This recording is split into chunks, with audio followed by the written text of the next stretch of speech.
Ito na mga idol. Nalinisan na natin to. Yan. Tanggalan natin ng bunganga. Saka yung straw sa likod. Bali, hindi na natin to puputulin. Buonan natin to para hindi lalabas yung ata niya. Yung ata sa loob ito, dami oh. So, masarap to pag ano, huwag na putulin. Ito na mga idol, may sibuyas tayo. Yan. Bawang, kamatis, luya. Lagyan natin kunti. Kuhain natin ito.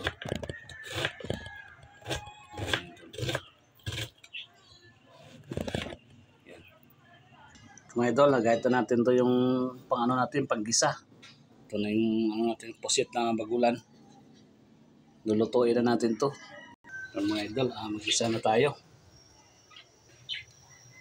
Painit na ako ng klahaw. Ito, mantika. Ito mga idol, dungan na natin yun. Sabay-sabay.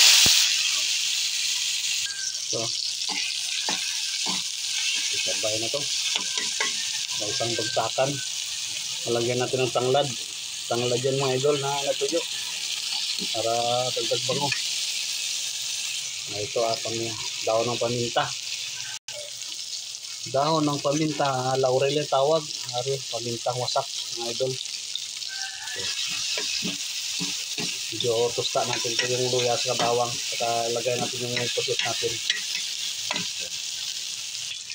Lagyan natin ng nor cubes para pagpalasa.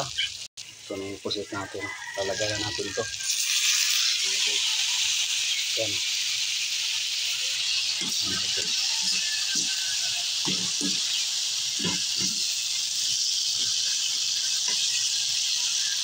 Yan tayo ng bitsin mga idol. Lagay tayo ng tubig kunti. Sabaw. Panglaga kunti niya. Lagay tayo ng patis. Silver swan. Tuyo. Yan. Tayo ng asin. Ito yung suka natin. Sinamak. Lagyan natin ito.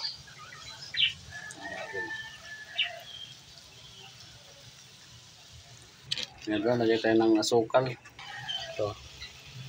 Yung pabalansin sa lasa mga idol. Yan. Mga idol, hindi na ako naglagay ng sili kasi manghang na to yung suka kanina, yung sinamak.